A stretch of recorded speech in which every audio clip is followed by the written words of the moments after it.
Bismillahirrahmanirrahim. Assalamu alaikum, dear participants. Welcome to this session of moral lessons from the Quran. We will be continuing our study of Surah Bani Isra'il's selected passage. We have discussed two parts of that passage, and today we'll be discussing the third and final part. As you would remember, this particular passage from Surah Bani Isra'il is a very, very moving and a very, very impactful passage because it relates to a lot of moral directives which are to be adopted on the one hand, and also certain immoral directives which have to be abstained from. And as we had discussed earlier on, that it does seem that these are the 10 commandments of the Quran, very similar to the 10 commandments of the Old Testament or the Torah. And the way they have been described here in such a forceful way and also such a comprehensive way, you'll seldom find a group of verses dealing with all these important moral issues at one place. And so it is all the more befitting if we are able to memorize this passage, all the more befitting if we are able to turn to this passage every now and then, because it does, of course, remind us of some of the basic things that we need to do and some of the other things that we need to ignore and abstain from. So I'm just going to share my screen with you now, and we are now going to study the remaining part of this passage. So now we will be studying from verses 33 to 38, which will complete this study. So I'll read out the text and translation before you.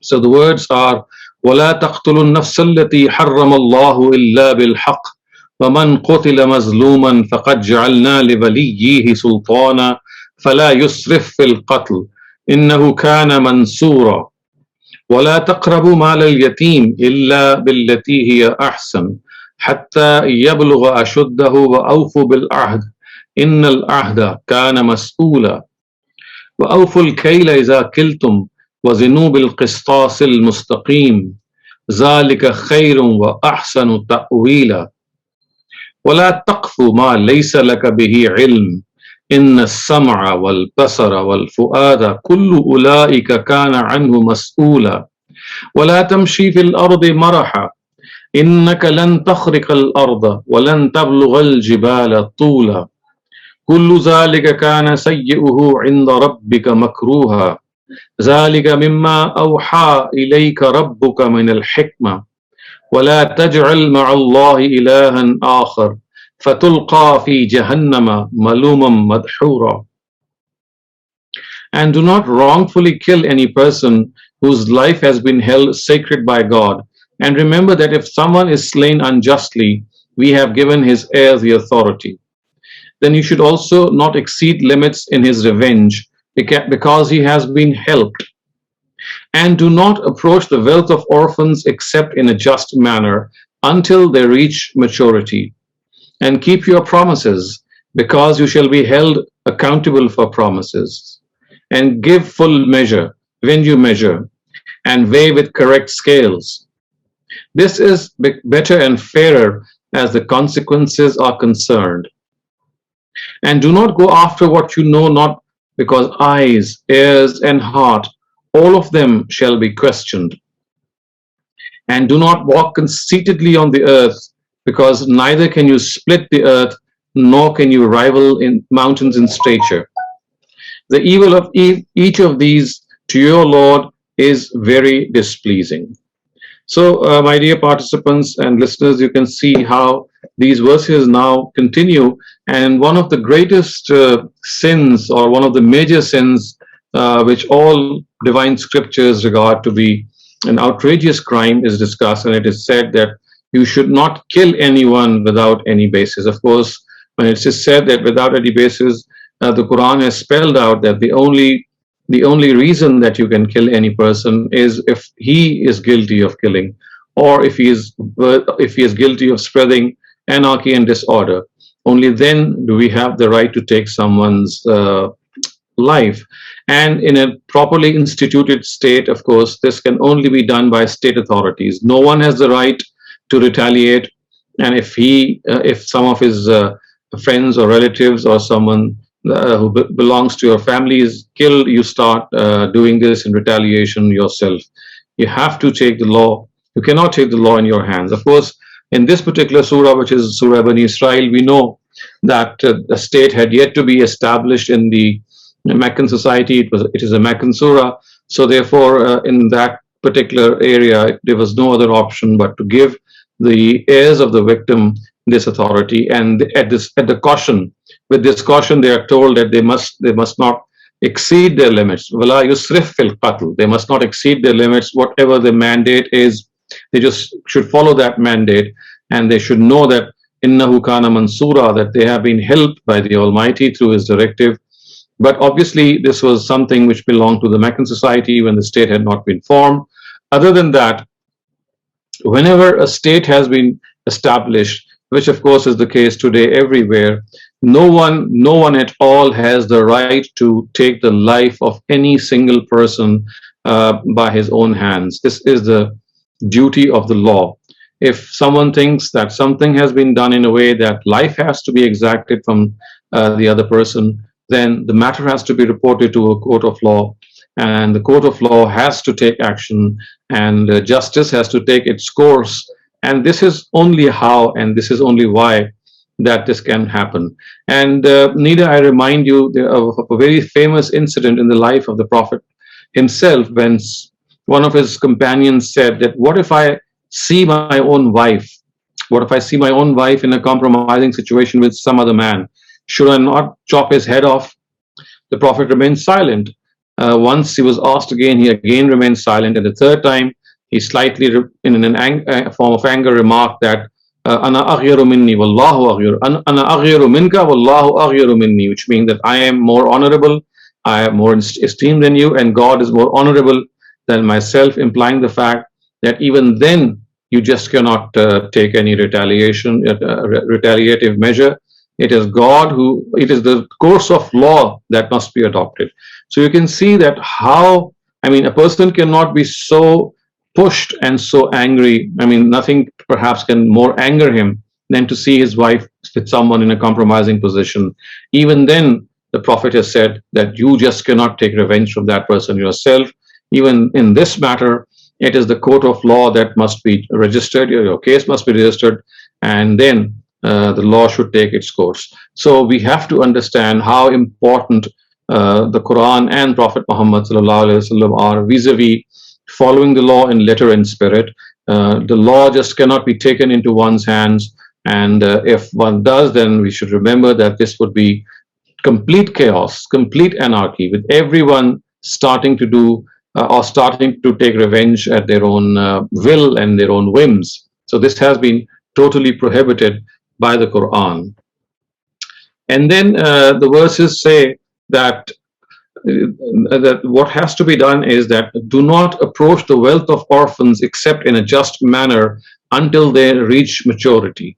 Again, this is an area which the Quran has discussed at a number of instances, and that is that if you are guardians and if you're taking care of the orphans, then do not use their wealth in order to take advantage of them. Of course, when they reach maturity, you must return them. And while you are looking after them, yes, so your essential expense can be taken. The essential needs that require expenses, of course, this is something that can be done, but it should not be the fact, as has been mentioned elsewhere in the Quran, that you start spending that money thinking that it should be consumed as soon as possible before they reach maturity, and it has to be handed over to them. So the Quran says that if you are guardians of orphans, then do not approach their wealth in this way. And always make this a point that as soon as they reach their mental maturity, in which they are in a position to look after their own wealth, then just consign it to them. Remember, it is a trust to you. It has been entrusted to you. It doesn't belong to you. And orphans, of course, they are the weakest sections of a society. And if something belongs to them, then it has to be returned to them as soon as circumstances are such. The Quran then goes on to say that awful ahd, that you have to complete your promises, you have to fulfill your promises. Awfu bil ahd, innal ahda kana mas'ula. So whenever you make a promise, you must fulfill it, because remember, you shall be held accountable for promises that you make. And I dare say that the word promise is something which is over and above. When we say something that we'll do some errand or some task, or make some commitment. But for a believer, even giving one's word and saying that he will do something is enough of a promise. It is tantamount to a promise. So whenever we make a commitment, in the first place, we must realize that any commitment that might be beyond our reach, or it seems that it is beyond our reach, it must never be made in the first place about something that we already know. But when we make a commitment, we have to fulfill it, come what may. At times, even fulfill it at the cost of a lot of things. You might lose some wealth, you might lose some other things that might belong to you in order to fulfill that commitment. But this is what the Quran says. And obviously, there are instances or exceptions in which a person is not able to fulfill commitment genuinely because of some very legitimate reason. So, of course, in this case, that reason has to be presented, and if the other party considers it to be a genuine reason, then, of course, some concession might be given. But other than that, making a promise, keeping one's promises, whether they are understood, of course, understood promises are ones which are not written. For example, our promise that we would be obedient and we would be affectionate. Obedience here, of course, refers to the affection towards the rights of parents. If this is something which is understood, then remember, this is also an equal promise. Although this is nothing which is given in writing, but as we know that there are certain promises which are given in writing or they are given orally, and there are other promises which are understood. So in all these cases, we have to stand by our word and realize that this is something of a very essential responsibility that we need to do. وأوفوا الكيل إذا كلتم وزنوا بالقسطاس المستقيم ذلك خير وأحسن تأويلا. And give full measure when you measure, and weigh with correct scales. So remember, the rural society of Arabia was one in which, of course, people would trade, they would sell goods, and this was something which was very common. In our urban societies, this is something which might not be that common amongst communities. But remember, in the Arabian Peninsula, this was a very common way of earning and a common livelihood that people would follow. So they are being told that you must not defraud people who are your consumers, who come to buy. You should weigh with equal scales. You should not defraud them in any way, because any money or any currency or any benefit that you gain by giving less than what was committed is absolutely prohibited. It is absolutely illegal. And if one does so, then one has to realize that this is the money which has been illfully earned and wrongfully earned, and this would be a means of great embarrassment and shame when we face the Almighty. It says that وَلَا تَقْفُ مَا لَيْسَ لَكَ بِهِ عِلْمٍ إِنَّ السَّمْعَ وَالْبَصَرَ وَالْفُؤَادَ كُلُّ أُولَٰئِكَ كَانَ عَنْهُ مَسْئُولًا. And do not go after things which you do not know. You see, what happens is that we speculate, we pry, we try to be curious and inquisitive, especially to find out some faults of people, to find out defects. And this makes us individuals, because we think that we are superior, and this gives us a certain pleasure. So God says, "La taqfu ma laysa laka bihi ilm." Don't go after things which you do not know.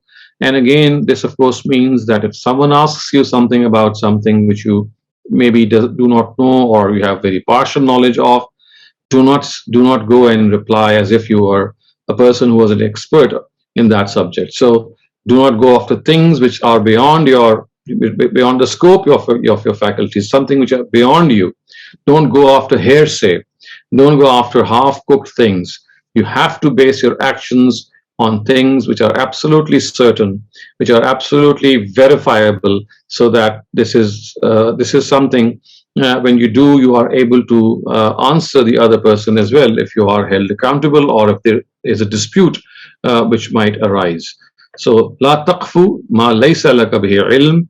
And this Quran says, "Inna sam'a wal basara wal fu'ada kullu ulaika kana anhu mas'ula," because your own faculties, whether it is the faculty of listening or hearing or your thinking, these are going to be held accountable before the Almighty. Because when you say some things, or when you go after things that are not in your knowledge, then remember the source of these things is either your faculty of sight or your faculty of hearing, and again, your own faculty in which you think about things which you have little knowledge of and then express as if you were a master of that thing. So God says, don't ever attempt that, because all of these faculties shall one day be called to account. These faculties will bear witness, and these faculties will it will put us to shame by telling us that, look, this person, how he misused us, and at times went after things which were absolutely beyond the circle of these faculties. ولا تمشي في الأرض مرحا إنك لن تخرق الأرض ولن تبلغ الجبال طولا. And do not walk conceitedly on the earth, because neither can you split the earth, nor can you rival mountains in stature. So this is something which is very important for us to know, that arrogance is something which is very despicable. The Almighty does not like this arrogance.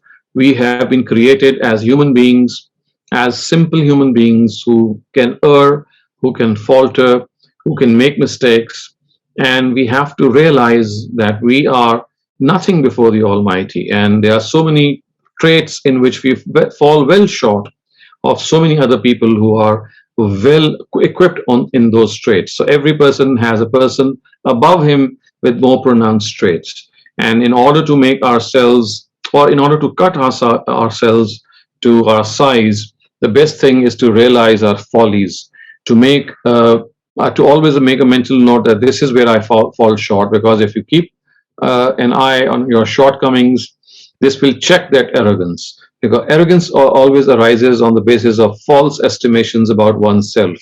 And if you have a realistic view of the shortcomings and mistakes that you might have, then this will keep that arrogance in check. So the Almighty says, "Lan takhriqa al-jibala tula, wa la tamshi fil ardi maraha." Don't walk arrogantly on this earth. Walk as humble servants of the Almighty, because this is only befitting for people who have been created by the Almighty in this way. And it says, "Kullu zalika kana sayyuhu 'inda rabbika makruha."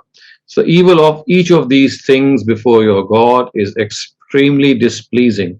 So after enumerating all these things, all these evils, like weighing, or I'm not following your promises, or not weighing properly, or unjustly killing people, going after the wealth of orphans, and previously we've discussed so many other things like adultery, like, for example, disobeying or treating our parents in a way that is absolutely impertinent. So after enumerating all these things, the Quran says that the evil of all these things is something which is despicable, and they must be abstained from. So this passage, as I said earlier on, is a very forceful passage.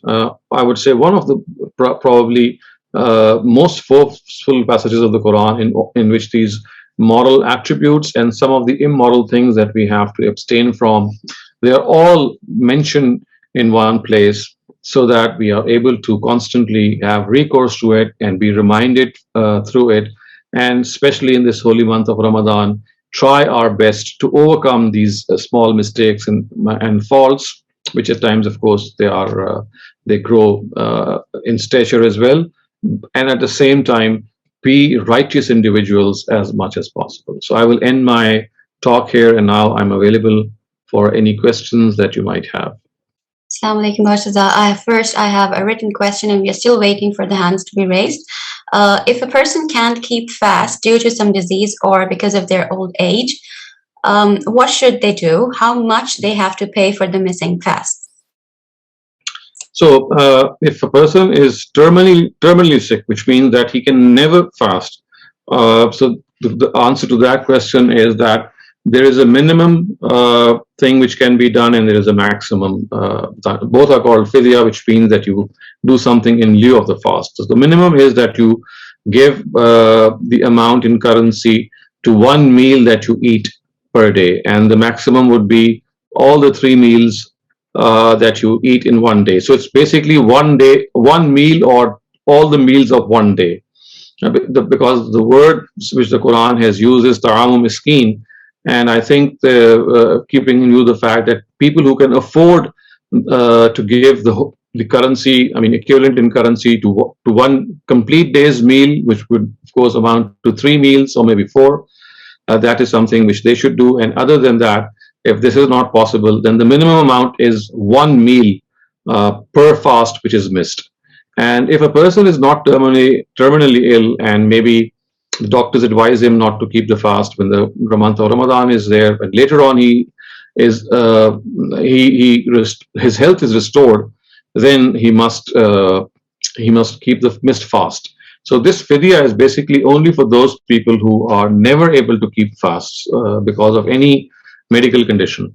Thank you. So it means that if you recover from your health, then you need to redo them. Thank you. Adil Qureshi, you can have your question now. Ji, Islam Dr. Shehzad, hope I'm audible. Walaikum salam. So, Doctor, I've been going through the notes that Ghamidi Sahab has drawn on these ayats. It looks like he's just literally labeling these commandments as this is the first commandment, this is the second commandment, I think all the way up to 10 or something. Is this an equivalent of the 10 commandments that were given to Moses, or how is he? Looks like he's just labeling these that this is the first and the second and the third, or maybe goes all the way up to 10 or something. The 10 commandments which were given to Moses are slightly different. I mean, there are some which overlap, but it is not precisely the same 10 which were given to Moses. But the way they have been enumerated here does show that there is another set of these 10 commandments which are given. And as I said, there are some commonalities between the 10 commandments of the Quran and the 10 commandments of the Old Testament. But they are not exactly the same. Okay. But this is one of those places where Allah Almighty has given the Muslims 10 commandments. Yes, this is the only place, in fact. Oh, this is the only place. This is the only place. If you count these commandments, you find it's not that the Almighty Himself has said, "Well, I'm giving you these 10 commandments." It is through a process of deduction in which, after enumerating them, Ghamidi Sahib has come to the conclusion that, well, these are 10 in number, and there is this uncanny resemblance between these 10 and the 10 which were put forth in the Old Testament. Thank you. Rafia Khwaja, you can have your question. Slang, Dr. Shehzad. Dr. Shehzad, I want to know about the last 10 days of Ramazan. We understand Laylatul Qadr comes on the Takrat. So should one pray a lot in the last 10 days every day, or should one pray on alternate nights, because one is not sure if it's going to be the 23rd, 25th or 27th. Also at the same time, I've heard that is it confirmed that it does come on one of these nights, or is that not even confirmed about Laylatul Qadr? As far as Laylatul Qadr is concerned, we have no certain knowledge from God Himself. And even the Prophet himself has said that he was given knowledge of the date or the instance, but he forgot. And he said that all that he remembers is that it was either of the odd nights of the last 10 days. So this is something that which is his own knowledge, and that is why Muslims all over the globe, they make special arrangements to pray in these odd nights in order to be part of that night. But we cannot say with certainty that this night comes every year. There's nothing in the Quran which tells us that this is something which is going to occur every year. All that we know is that there are chances of it occurring in the odd nights. Whether it does or not, we just cannot be certain of. So in a way, it is also an incentive to be vigilant as much as we can in all these odd nights, and just expect and hope that you are able to witness that night. So Shehzad, isn't it better to just pray as much as possible in the last 10 days of Ramazan every night? Actually, rather than this is something that should be done all through Ramadan, because all the nights of Ramadan are blessed nights. The only thing is that Laylatul Qadr has a special significance. And we have been told in the Quran that Shahru Ramadan allazi unzila fihi al-Quran, which means that the Quran was revealed, or it began to be revealed in the month of Ramadan. And the night it began to be revealed is called the Laylatul Qadr. So obviously it is rewarding to worship God in all the nights and all the last 10 nights. But because we have been told that this night has a special effect and it's especially blessed, so if we are able to do more worship and we are able to be more attentive and more focused towards God in the odd nights of the last 10 days, it's only befitting and worthwhile that we should do so. Thank you. Nusrat Khwaja, you can have your question now. Yeah, Assalamu alaikum, Dr. Sahab. Did we maybe miss last few ayahs in the translation? Yes, actually, we did not miss them.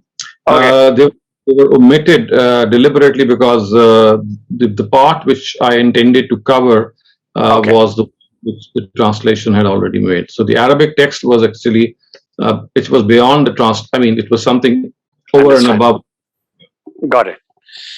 My question was about 10 commandments in Quran. I mean, where are they located? Right, precisely in this passage of Surah Bani Isra'il, if you count those commandments, they will come out to be 10. Remember, there are two types of commandments. One is to adopt certain things, and one is to abstain from certain things. So if you Okay. count the ones that you need to adopt, they come out to be 10. I see. The other comment I had was this, and give full measure when you measure and weigh with correct scales. I think, is it okay to limit it to the weighing only, or it should be extended to everything we do in life? Because whatever we commit, for example, we commit to work 8 hours a day, and so we have to fulfill those promises or those commitments. So Can we as far expand this or no? promise, of course, the promise part can be expanded to all of that, but weighing and measuring, it especially refers to the weighing and measuring that we do in the marketplace.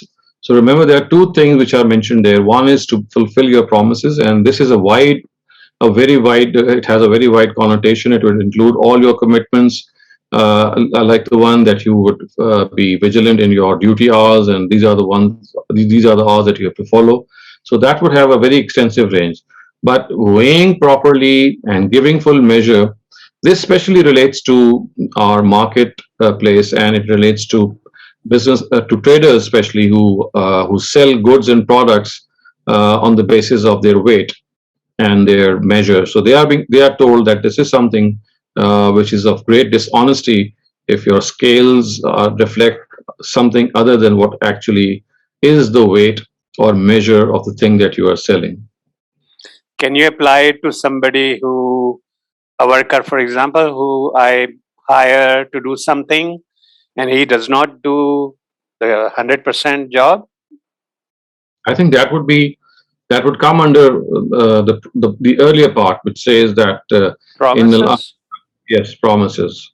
Awfu bil ahd, that you fulfill your promises. So if you've hired a worker and you've given him a certain assignment which is time barred, this is like a commitment that he has made with you. So if he doesn't follow that commitment, then he would be guilty of breaching that promise. Thank you. Dania, you may ask a question now. Assalamu alaikum, Dr. Saab. My question is with respect to today's session, that how to behave when we have some cultural norms as well. I mean, while living this culture of Pakistan, if you show generosity, humbleness, or kind attitude, you are taken just for granted for many things. I mean, it's my personal experience that in Pakistan, that the more arrogance I show, the lesser are the chances for me to have a disrespectful behavior. So, should following the teachings of religious values is more important at this stage, or else we have to behave in accordance with our cultural norms? Well, What do you think is the answer? I mean, if I ask this question to you, that on the one hand, uh, our ingrained moral guidance tells us to speak the truth, and even if it entails your own interest to be sacrificed, you have to be just, even if that justice means that the people around you, they start disrespecting you. Obviously, this is what the Quran always tells us, and this is what all divine religions tell us, that you don't have to follow the culture which is based on immorality or injustice or lack of any truth. So, I mean, I think the answer is absolutely clear, that you have to follow your own conscience, and your own conscience is in line with what our scriptures tell us, and our conscience tells us that come what may, we have to uphold the voice of the truth and do it in a way that, of course, is befitting. Unless, of course, there are exceptions. We know that there are exceptions. At times, it is something which is life-threatening, or something which is so dangerous, or maybe so extreme that at times you might need to create an exception by lying, or by being not following the norms. But these are very extreme exceptions. Other than that, it is absolutely clear in all divine scriptures that you have to follow the voice of your conscience, and the Quran asks you nothing more. Adil Qureshi, can I have your question? This question is regarding yesterday's talk, where it said "Wala taqrabu zina." And I think the argument against the law that you presented against that was the protection of family system, and how the Deen wants this to be protected in such a way that adultery is the one that sort of obviously it goes against the family system. But Mhm. isn't that argument a little bit weak? What if somebody says that, okay, I am not yet married, I'm not planning on getting married for a very long time, and the person who I wants to commit this act with is also not planning on getting or making their own family anytime. So, what would be what's the harm in me committing adultery with that person? Then? So, is it that only it's haram for the person who's marrying or already married? Obviously, it is haram for every man and woman, whether they are married or unmarried. But why does this argument come that it sort of is there to protect the family system? Well, but this is because in general circumstances, I mean, 9 out of 10 times people end up marrying. There are exceptions that people don't marry, but if you count them, if you have some statistics about them, you'll find that this is something of a very small number who doesn't tend to get married. Now, even if those who don't tend to get married, if they are looked upon, you see, protecting the family system is one thing, and spreading lewdness in the societies, spreading norms which are against the family system, in spite of the fact that you might not be willing to produce a family, but of course you would be doing something which would set examples for other people, or which would create disorder in other people. It would create out of wedlock situations in which the responsibility between the couples regarding a child, whether he is born or not born, will be brought into question. And then again, of course, these temporary relations, they don't last. You keep changing partners, and when you change partners and you keep on doing so, the stability which is needed for every person to be looked after by one spouse, it is sacrificed. So do remember that Quran actually talks about general situations in most cases. And specifically here, we know that this family life is something which is 9 out of 10 times to be followed by all. But for the exception case, as I said, there are other harms which I just enumerated. And it is something which it has to be realized that in the absence of any marriage, the amount of promiscuity which is going to spread into society, how prostitution would be given air as a result, because of course this would become a legitimate excuse for people that, well, we're not going to get married, and all that we're going to do is have these relations with prostitutes. So you see, in spite of the fact that some people might decide not to get married, but the chaos and the anarchy which would be produced in a society as a result would be that it would induce people to give up this institution of marriage slowly or gradually, as you can see has happened in the Western society, that people have virtually lost faith in this institution, which was meant for their betterment. And now they seldom get married, and they think, well, what is the use of getting married? Because whatever marriage entails, we already benefit from that without even getting married.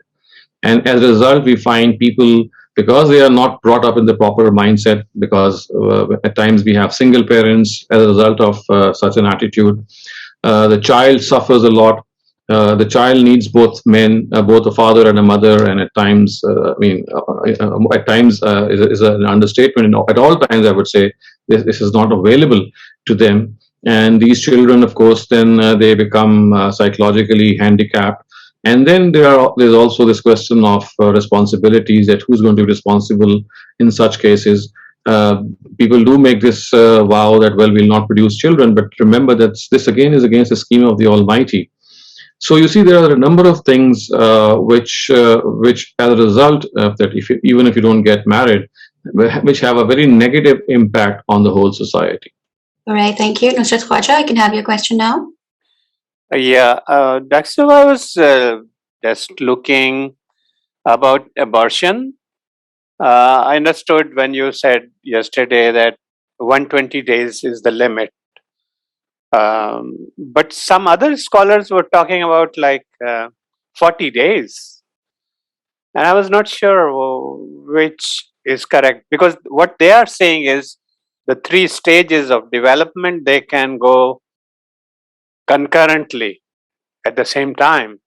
So 40 days, taking 40, okay. Might be an exception. Otherwise, as far as the 4 schools of thought are concerned, you'll find that almost all jurists, they are unanimous to this on this conclusion. If there is this 40-year view which has arisen, I have yet to read about it. And also, I think that it is against the Quran, because the way the Quran spells out those stages, if you read Surah Mu'minun and Surah Hajj, the initial verses, they describe the stages of a fetus. And the manner in which they describe those stages is is something which is very close to the days which we had just discussed yesterday, that they amount to 120. And medical science does seem to corroborate that the final stage, just before which the soul is blown into that organic mass, these various stages which pass, like the muzgha, the alaqa, etc., they all run in a way that they are not concurrent. They are one after the other. Excellent. Thank you very much. Dr. Suhail, you can ask your question now. Dr. Saleem, Assalamu alaikum. Thank you for another very good talk. My question today is about the states of purity and impurity as indoctrinated by religious scriptures. Especially, I want to bring your attention to 2 states of impurity that have been actually ingrained in all of the theists throughout the world. First is the state of impurity of a woman who is having her periods. And second is the state of impurity after a sexual intercourse, both for a man and a woman. Now, these are not new concepts. For some reason, they have been promulgated from one religion to another throughout centuries. Even if you go back as far as some of the Sanskrit scriptures and the hymns that are in the Vedas, they'll tell you that the rishis, which were their priests at that time, weren't allowed to sing those hymns if they had just done a sexual intercourse. And this is even before the Jews and the Torah. And that has come down all the way through the last 3,000 years, right up to the last religion, which is ours. And my question is obviously regarding Islam, is the necessity to have a shower or a bath after sexual intercourse. Now, it confuses me because on one side, we talk about the values of family and the sanctity of sex, and sex being the tool that we use to create families upon which all our culture and religion is based. And on the other hand, if we consider sexual intercourse to be a state of impurity, after which we have to have a bath or a shower, otherwise we can't do even a one in our salah. Compare that to the acts of defecation or urination, after which are much more hygienically, scientifically, much more impure than sexual intercourse. But it's not mandated that we have to take a shower after defecation or urination, but after sexual intercourse. What is the rationale behind it? Why do I have to take a shower after sexual intercourse? I think the answer to this question can be understood if you view the fact that there are certain areas in human interaction or human behavior regarding which only God can tell us what the right course is. Just to give you an example, why is it that we pray 5 times a day? It could have been 4, it could have been 3, it could have been 7. This is something which only God thought that the number 5 is the one which is appropriate for our own taskiyah, for the purpose for which all these directives are given. Similarly, why should we fast for 1 month? We could have done so for 15 days, maybe for 2 months. Similarly, why should we give zakat on wealth to be 2.5%? It could have been less, it could have been more.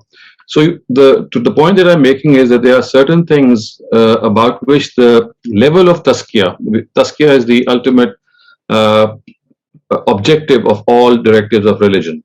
So human intellect on its own is not able to detect that. So we would never on our own could have come to know that we need 5 prayers, or that the first rakat of each prayer should be either 2 or 4 or 3 or whatever.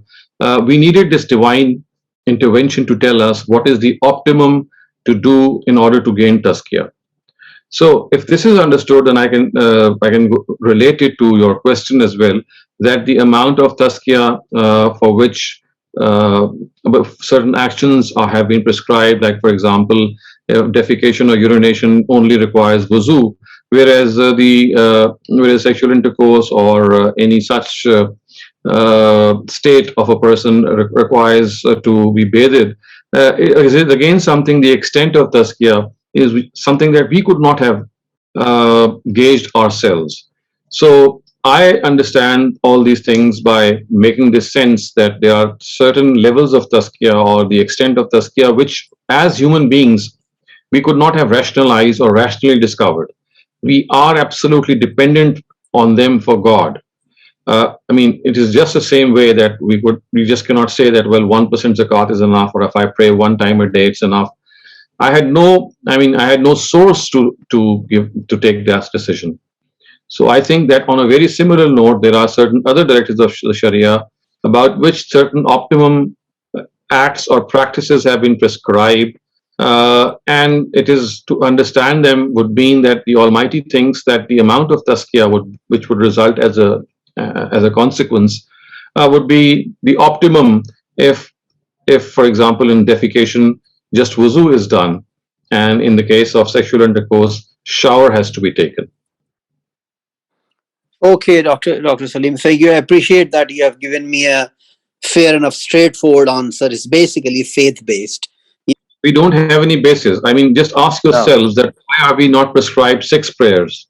And I don't think anything that would come to my mind, because it is here that I have to accept God, trusting Him that this is the optimum way of doing tazkiyah. Remember, the information that we have is all our religious directives. The purpose of those directives is tazkiyah, which means purification of the soul.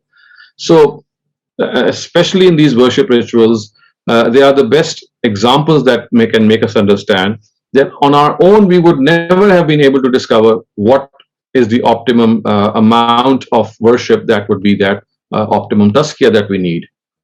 So on a very similar basis, I would say, to give you another example, the paring of nails. So we have been prescribed that we should cut our nails, whether women or men, both.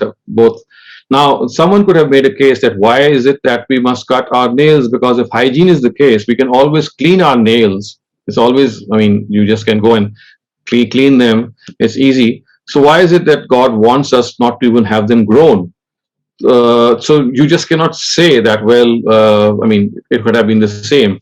So what comes to my mind is that, again, by cutting those nails and instead of cleaning them, because both would have ultimately resulted in the same action, that they would have remained cleaned. The optimum amount of tazkiyah which the Almighty requires of us would not have resulted. So Sharia has to be understood on this basis, that there are certain things which about which God will tell us the optimum level or extent. Yeah, you are absolutely right. I think there comes a point where you just have to say to yourself, take it or leave it. You just have to accept it if you want to accept the creed or the doctrine, and there's no other explanation. Thank you very much. Actually, this is one of the reasons that we are human beings. I mean, this is where we fall short of that knowledge of what we call revelation. I mean, there are so many things. I would say 80% or 90% of the things that we have innately. I mean, we have the knowledge. We don't need any person. But the 10% or the 15% that we don't have are precisely these things, because our intellect, I mean, the mind that we have, it doesn't have the wherewithal. It doesn't have the force, I would say, or intelligence to get to reach the right path in those cases. I suppose that's one way of looking at it. But yeah, thank you very much. Yeah. We have reached the end of the program. Thank you. Okay, inshallah, tomorrow.